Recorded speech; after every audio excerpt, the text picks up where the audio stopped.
I left my parents because they compared me to my sister, and now that I have started my own profitable business, they have come to reconcile. Seriously. My family always had a clear favorite, and it wasn't me.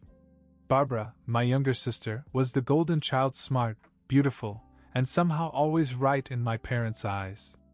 It didn't matter what I did or said. If Barbara had an opinion, it was gospel. If she wanted something, she got it. And if she succeeded at anything, even something small, it was celebrated as if she had won a Nobel Prize. But me? I was just the other kid. I didn't excel in school like Barbara, and I wasn't as naturally outgoing or charming. My parents compared me to her all the time. Why can't you be more like Barbara? Barbara wouldn't mess this up. When I tried to share something I was excited about, a project, an idea, a goal, they would laugh it off, or worse, call me a loser. One time I told them I wanted to try to start a side business selling custom phone cases. My dad laughed and said, You'd screw that up before it even got started. My mom chimed in. Just focus on finding something you won't fail at. And Barbara? She grinned like she was the queen of the house. It wasn't just the words. Barbara had this way of controlling everything. If we decided to have a family dinner, she chose the restaurant. If I protested, she would say, "Oh, stop being so difficult." She didn't just live in the house, she ruled it. My parents let her. In fact, they encouraged it. One night, we were at the dinner table, and I was trying to talk about a coding class I was taking online. I'd been teaching myself for weeks, and I was finally starting to understand some concepts. I was proud of myself, and I thought maybe, just maybe, they'd show some interest. But before I could finish my sentence, my father snorted. "You're wasting your time.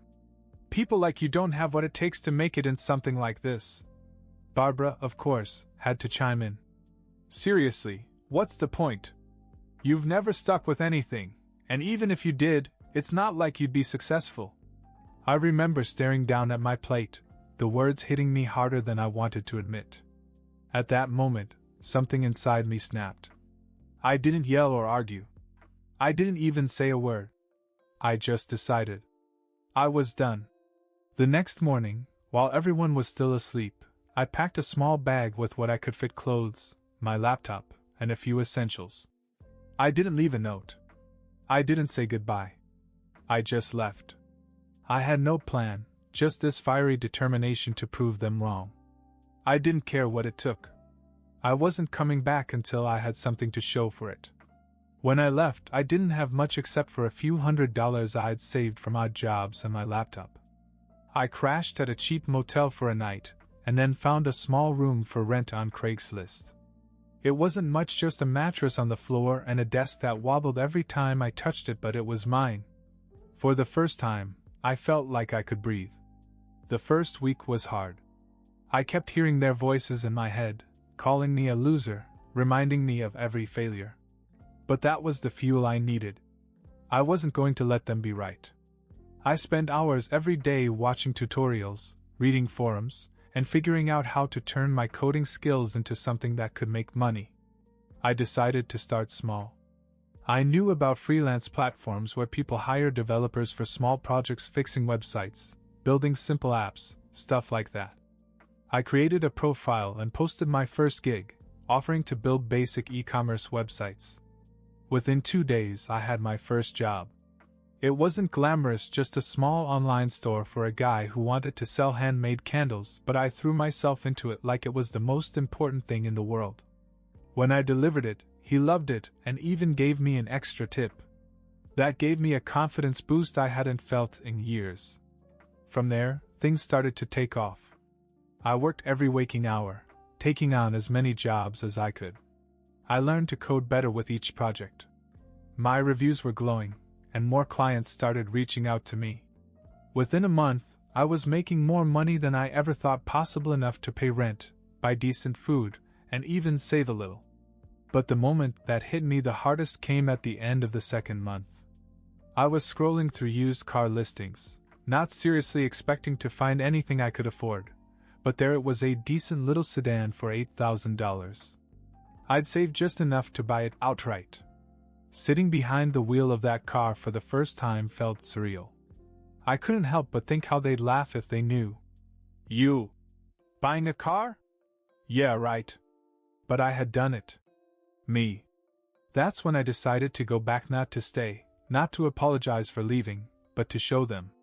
They'd spent years telling me what I couldn't do, and in 2 months I'd done more on my own than they ever thought possible. It was time to let them know. 2 days after I bought the car, I decided it was time.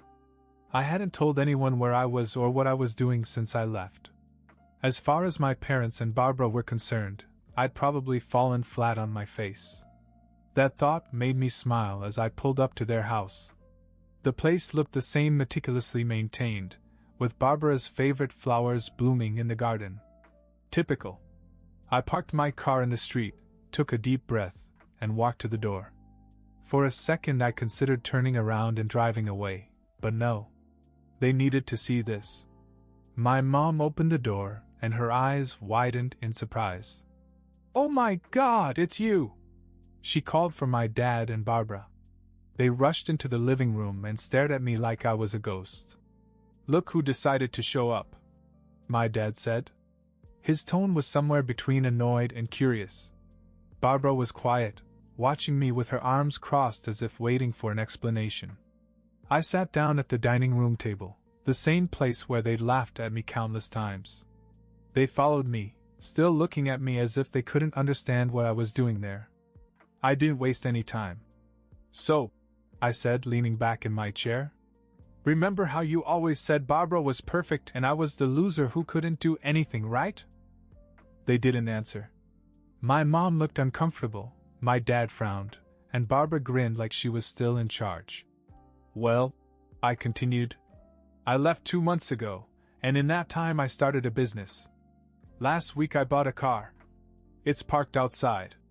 The room fell silent. My father's jaw actually dropped. My mom looked out the window like she didn't believe me, and Barbara's smirk finally disappeared. "What?" my mom finally said. "You bought a car?" "Yup. Paid cash," I said, feeling a surge of satisfaction. Guess I didn't have to be like Barbara after all. Barbara started to say something, but my dad cut her off. "Wait a minute. You're telling me you started a business? In 2 months?" "Sure did. And it's doing pretty well, actually. I don't need anything from you, I just thought you'd like to know." For once, they didn't have much to say. My dad mumbled something about how impressive it was, and my mom started asking questions about the business. Barbara, meanwhile, sat there looking like she just lost a contest she didn't know she was in. It was almost funny to watch them try to figure out how to respond. After years of putting me down, they suddenly wanted to act impressed. But I didn't care. I wasn't there for their approval, I'd already won. After a while I stood up. "Well, this has been fun, but I've got things to do. I just wanted to stop by and share the good news." My mom tried to stop me. "Wait, don't go. Stay for dinner. Let's talk more." But I shook my head. "Maybe another time." As I walked out the door, I could feel her eyes on me. It felt good. I wasn't the loser anymore. I wasn't something they could define. I was just me, and for the first time, that was enough. The day after my visit, my phone buzzed with a call from my mother.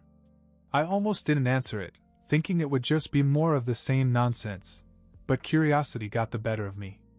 Her voice was unusually soft, almost apologetic. "We've been thinking about what you said yesterday," she began. "Your father and I, we may have been too hard on you. We're proud of what you did. Really proud." I didn't know how to respond. Proud? Of them? It was so out of character that I almost laughed, but I remained silent and let her continue. "We also talked about Barbara," she added. "You know, we've been spoiling her too much. It's time she learned some responsibility." That caught me off guard. Barbara? Responsibility? The same Barbara that always got her way.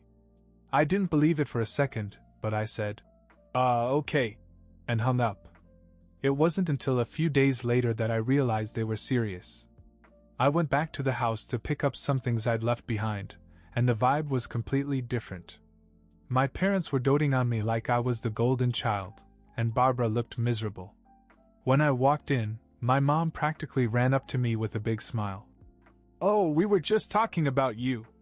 We were saying how impressive you've become. Your business, your car, it's amazing." Barbara, who was sitting on the couch, shot me a look. "Oh, please," she muttered loud enough for everyone to hear. My dad turned to her, and for the first time in my life, he didn't defend her. "Barbara, don't start. Maybe you should take a page from your brother's book and think about doing something productive for once." I almost choked. My dad, the guy who used to worship the ground Barbara walked on, was actually criticizing her.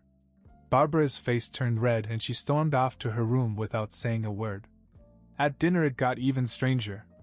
My mother kept asking me for advice about business, about saving money, even about technology. Every time Barbara tried to chime in, she was shut down. "Barbara, let your brother speak," my father snapped at one point. I couldn't believe what I was seeing. By the end of the night, it was clear that the balance had shifted.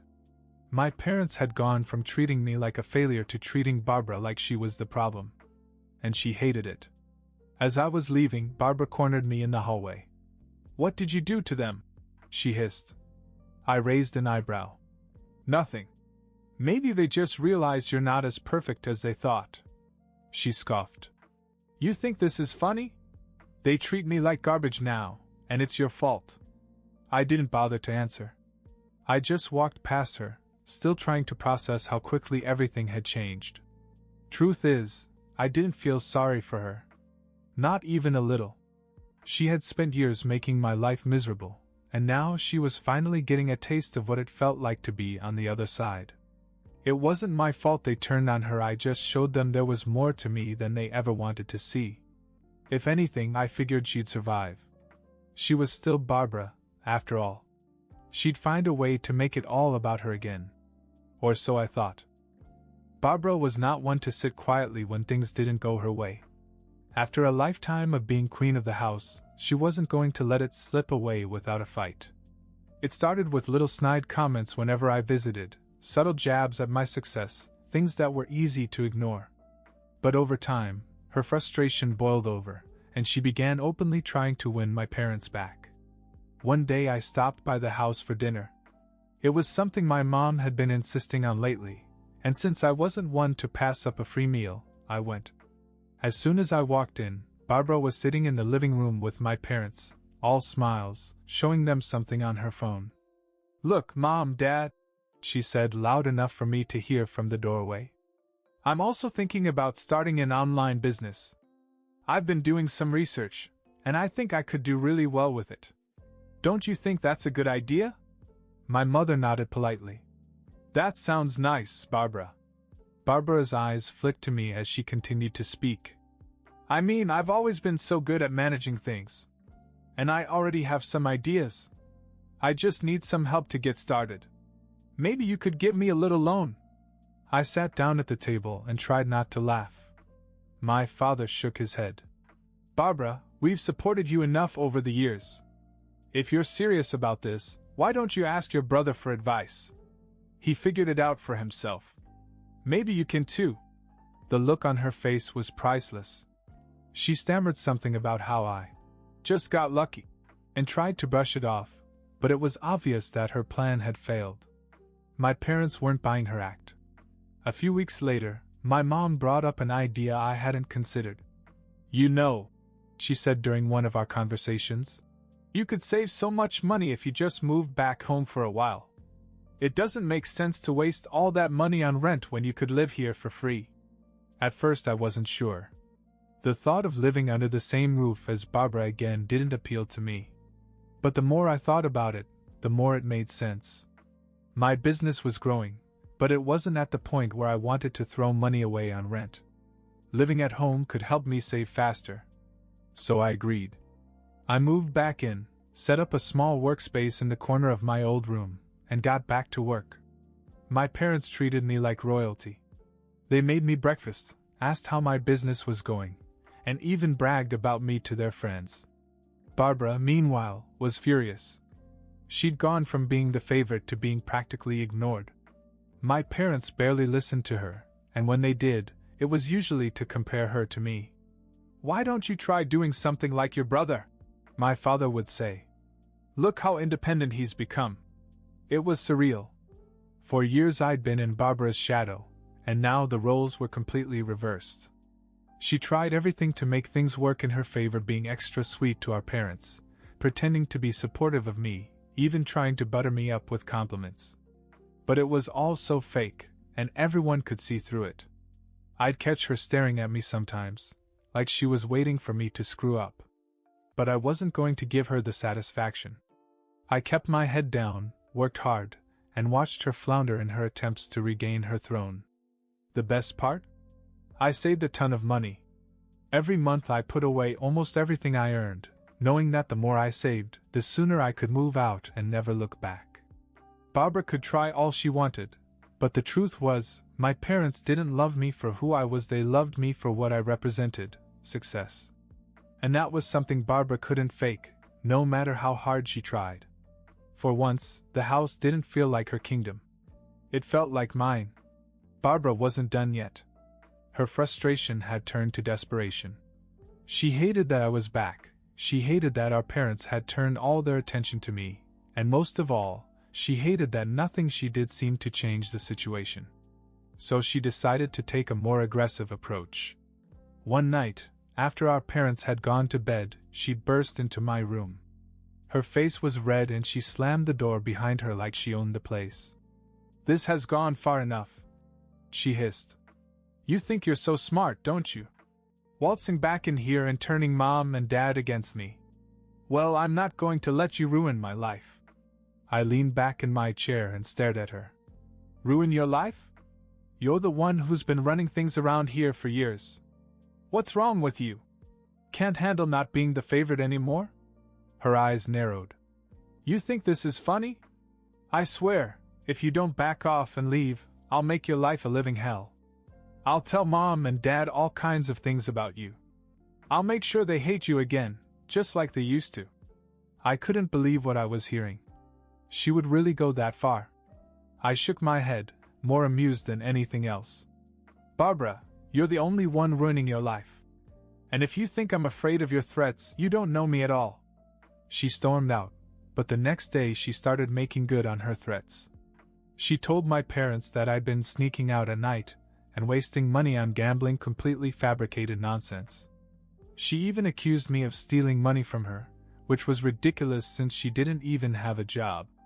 At first, my parents didn't know what to think.